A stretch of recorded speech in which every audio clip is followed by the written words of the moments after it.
Halo kawan, Assalamualaikum warahmatullahi wabarakatuh. Masih kembali di Mars TV untuk melanjutkan perbincangan kita kemarin. Masih bersama Abangda Muhammad Rahmat Syawal. Selamat datang, Bang. Selamat datang. Beliau merupakan seorang sarjana teologi Islam dan pengkaji, pengamal ajaran Thariqat dan Tasawuf.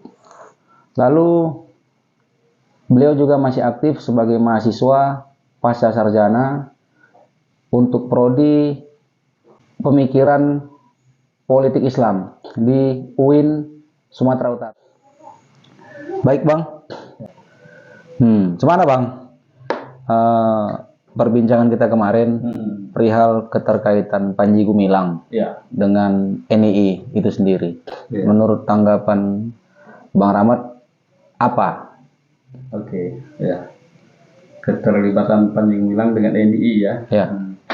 Kita kan mendengar berita beredar di televisi dan juga ada Bang beberapa membaca buku ya. Karangan dari Al-Haidar itu tentang buku pemikiran politik Islam SM Kartosoewirjo. Di situ dia menjelaskan bahwa setelah meninggalnya atau dihukum matinya Kartosoewirjo di tahun 62, bahwa pelanjut dari perjuangan Kartosoewirjo ini ada yang meneruskannya dengan membentuk komandan wilayah 1 sampai wilayah 9. Nah, Al-Haidar di situ menerangkan bahwa Panji Gumilang ini dibaiat oleh Ada Jailani. Ada Jailani ini adalah salah satu pengikut Kartosoewirjo, menjadi komandemen wilayah 9, pemimpin wilayah Jakarta dan sekitarnya. Kemudian ditambah keterangan Pak Mahfud MD bahwa dia membenarkan, dia mendapat informasi bahwa Panji Gumilang pernah direkrut atau digalang oleh pemerintah, dalam hal ini mungkin Badan Intelijen Negara, menjadi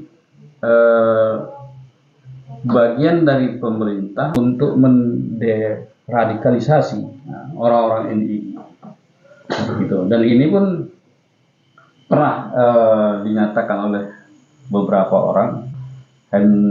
Mantan Kepala Badan Intelijen Negara Hendro Priyono mengatakan bahwa Syekh Panji Gumilang itu orangnya sudah bersih. Jadi salah satu trik pemerintah untuk menghapuskan atau membubarkan atau membersihkan paham-paham radikal, itu salah satu caranya dengan merekrut orang yang sudah benar-benar tidak mempunyai paham NII lagi, lalu dialah yang bekerja untuk mensterilkan pengikutnya.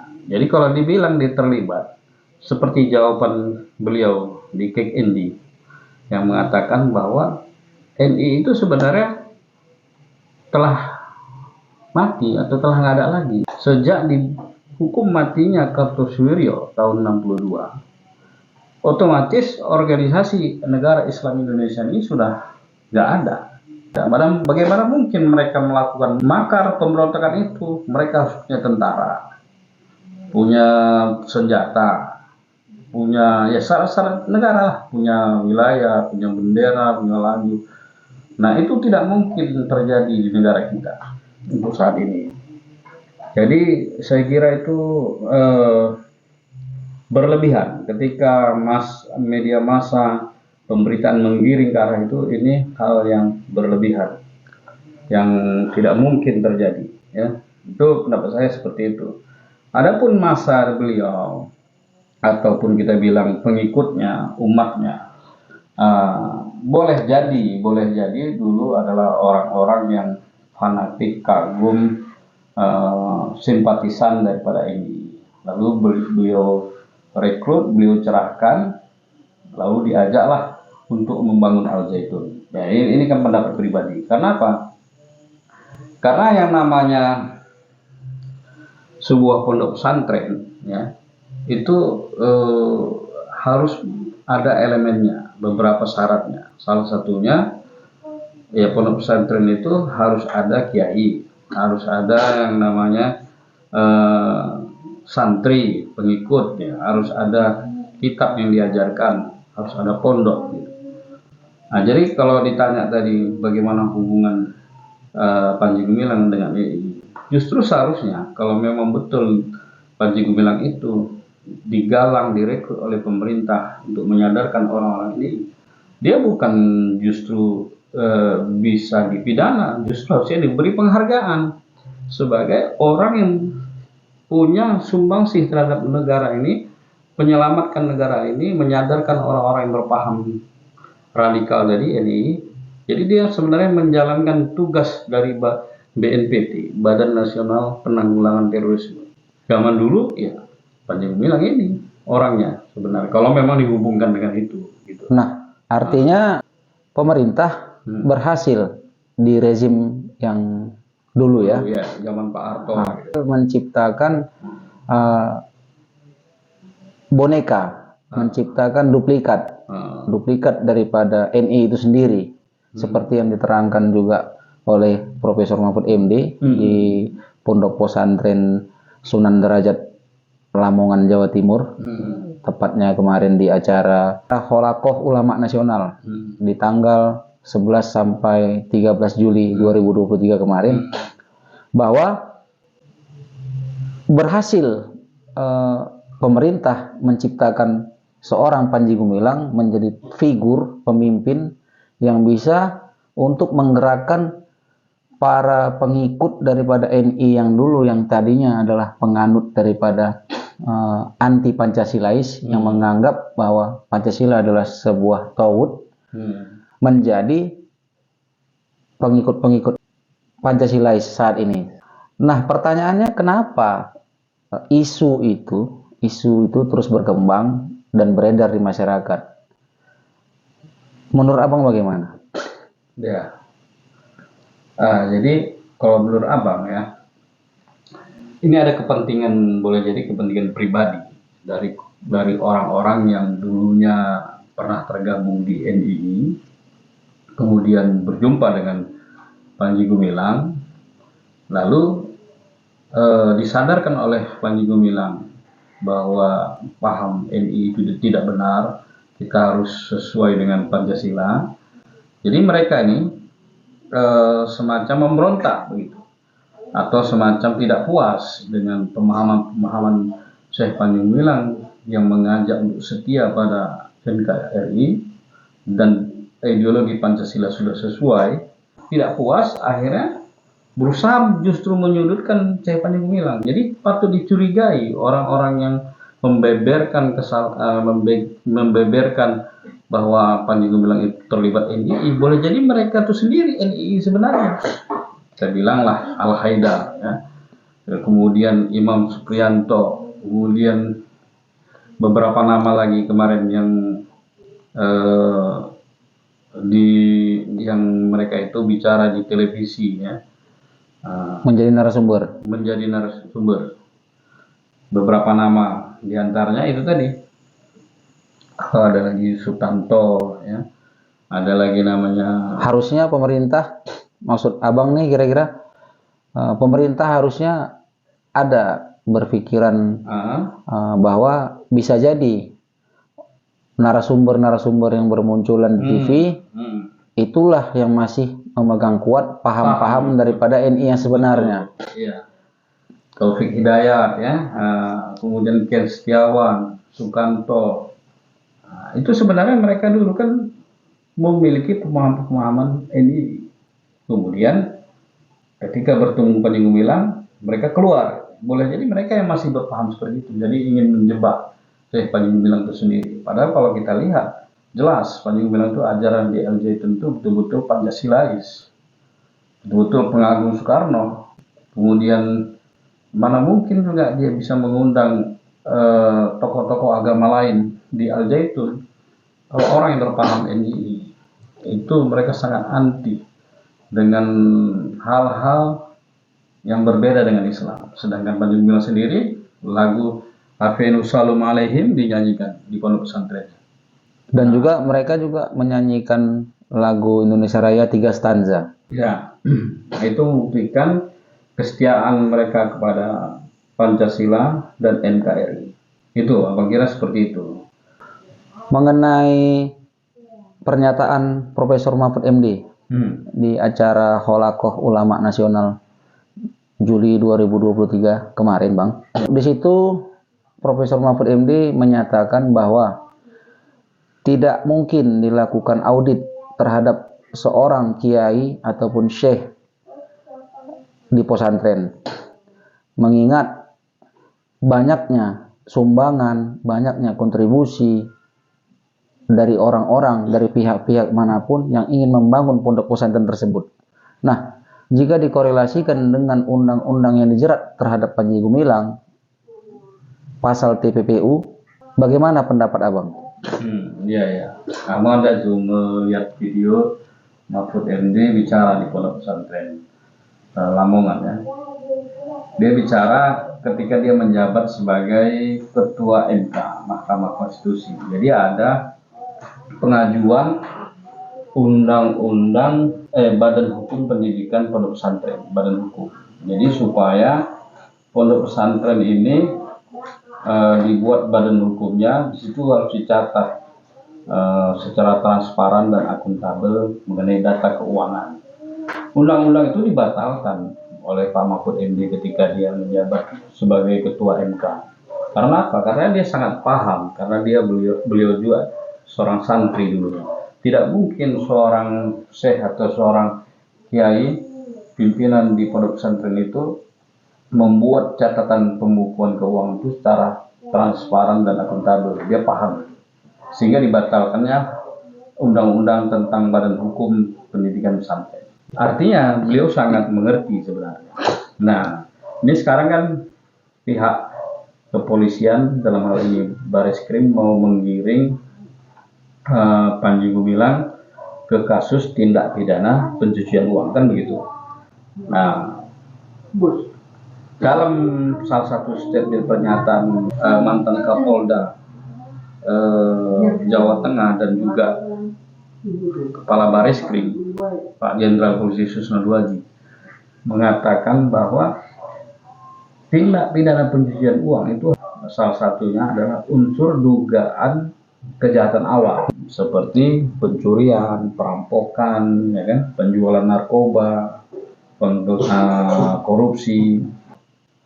Jadi dugaan kejahatan awal inilah, lalu dia mendapatkan uang yang banyak, umpama dari perampokan, pencurian, ataupun korupsi, ataupun penjualan narkoba. Dicucilah uangnya, ditransfer ke rekening seseorang. Misalnya kita katakan Panji Gumilang. Nah, yang harusnya diperiksa justru si pengirim, menurut beliau, si pengirimnya tadi, bukan Panji Gumilang. Tapi kan kasus tindak pidana pencucian uang ini kan baru sampai di penyidikan, ya kan? Belum sampai berkasnya ke kejaksaan. Yang sudah sampai ke kejaksaan itu kan tentang kasus atau dugaan sangkaan penodaan agama. Itu pun kejaksaan disuruh mengembalikan lagi. Jadi sudah sepatutnya polisi ini membuat surat perintah pemberhentian penyidikan SP3, karena sampai sekarang tidak terbukti beliau itu melakukan tindak pidana. Apalagi TTPU ini. Yang harus diperiksa bukan Panji Gumilangnya harusnya. Ya harusnya orang yang mengirim dalam jumlah uang, kalaupun ada. Sekarang kan disangkakan beliau ini korupsi terhadap dana bos, ya kan? Karena tidak ada terbukti orang yang mengirimkan uang dengan jumlah besar, dikatakanlah dia korupsi terhadap dana bos. Dana bos itu hanya dimulai dari tahun 2013 sampai 2023 sekarang. Yang 9 tahun. Totalnya 56 miliar, Bang. 56 miliar. Kalau dibagi 9 tahun, 56 miliar ini hanya 4 juta per tahun. Jadi 56 miliar kalau dibagi 13 tahun cuma 4 juta dibagi dengan 6.000 siswa. Itu paling mereka itu kurang dari 100.000 per bulan dana bos untuk per siswa. Sedangkan fasilitas yang mereka terima, wah, sungguh sangat banyak. Karena bagaimana mereka makan itu bisa 3 kali sehari bebas tanpa dijatah, fasilitas kamar mandi, fasilitas masjid, semua bangunan yang ada di Al Zaitun itu berkelas internasional dari eh, pembangunannya, stadionnya, kalau kita lihat di sana, gitu. Jadi tidak mungkin dia korupsi terhadap dana bos, karena dana bos yang 56 miliar itu kalau diwujudkan satu bangunan masjid aja, membangun masjid segitu besar itu ya boleh jadi dana itu udah habis. Artinya Bang, kalau kita melihat dari sisi realnya, sisi yang ada di Al Zaitun itu sendiri, bahwa dengan segala fasilitas yang ada di Pondok Pesantren Al Zaitun, baik pendidikan, baik sektor pertanian, kelautan, dan juga sektor peternakan, dan lain-lain lagi, harusnya ya pemerintah menciptakan orang-orang seperti Panji Gumilang. Iya. Dikarenakan satu orang Panji Gumilang saja itu bisa membuat hal yang sedemikian. Bagaimana kalau itu dia dibuat banyak? Iya, betul. Yang harus dipertanyakan sebenarnya, kemana dana pendidikan selama ini? Yang kata mereka anggaran belanja negara itu 3.000 triliun, 20%-nya untuk pendidikan. Artinya berarti 20% dari 3.000 berapa? 600 triliun berarti. 600 triliun. 600 triliun. Kemana uangnya selama ini? Nah, sedangkan Syekh Panji bilang tadi, dia hanya menerima dana dari bos. Ya, selebihnya itu ya dia banyak bisnis memang. Kita lihat di sana, dia ada yang namanya bisnis di bidang pertanian, perikanan. Mereka tanam pisangnya itu sudah bisa dijual kemana-mana. Gitu. Kemudian padi mereka banyak kayu. Ya, kalaupun ada sumbangan dari pengikutnya yang lain, ya wajar. Yang namanya pondok pesantren itu kan tidak terlepas dari bantuan donasi dari yang lain-lain.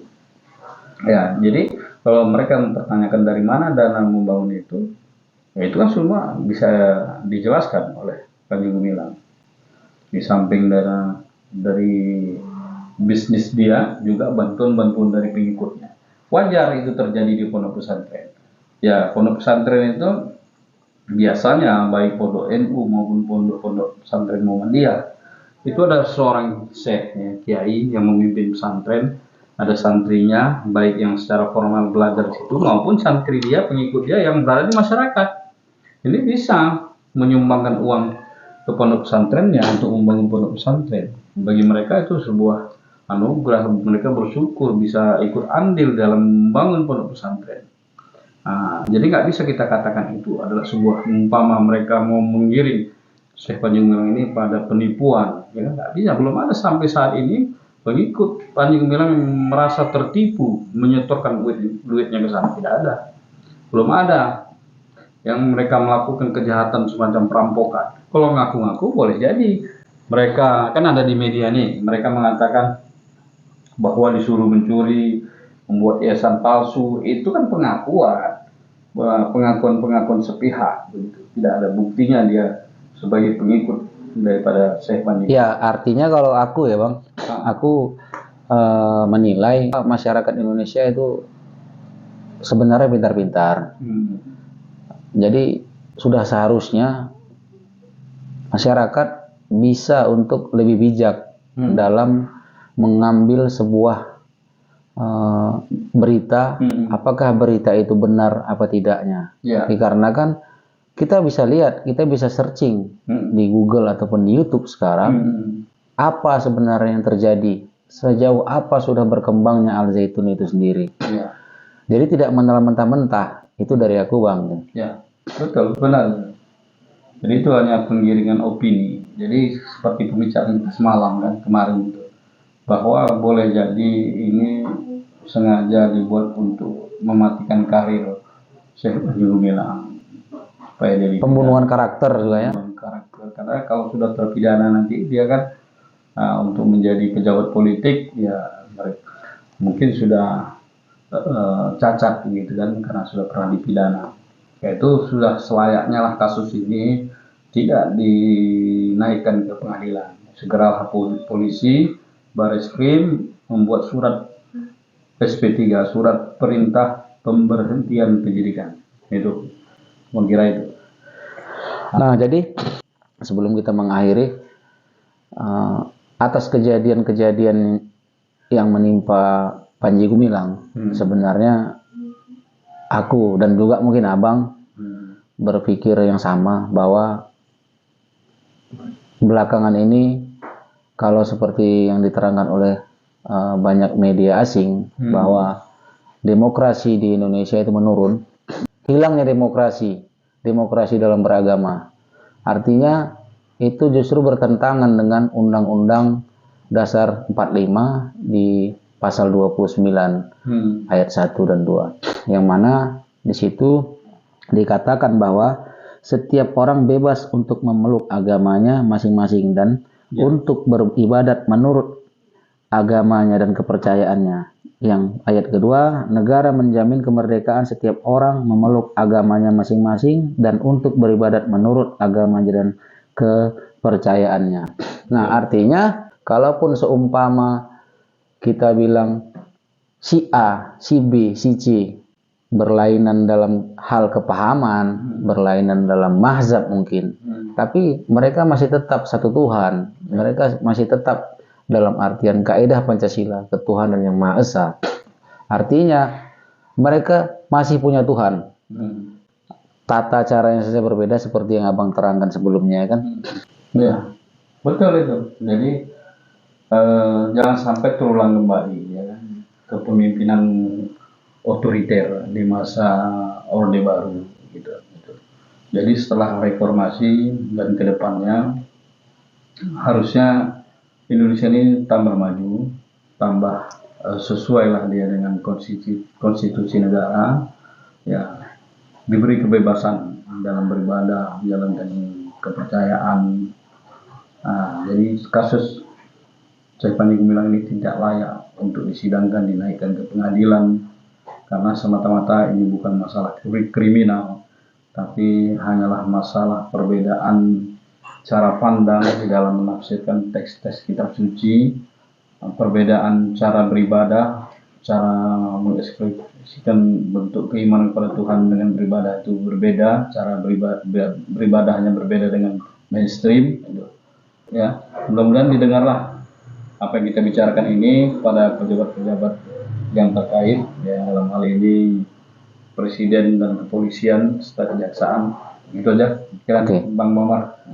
Oke, terima kasih Bang Da. Kayaknya aku rasa topik kita malam ini kita akhir saja sampai di sini. Mudah-mudahan apa yang kita perbincangkan malam ini menjadi sebuah informasi terbuka bagi masyarakat Indonesia khususnya, dan juga bagi instansi yang terkait, yaitu kepolisian, Bareskrim, kejaksaan, agar lebih bekerja secara profesional.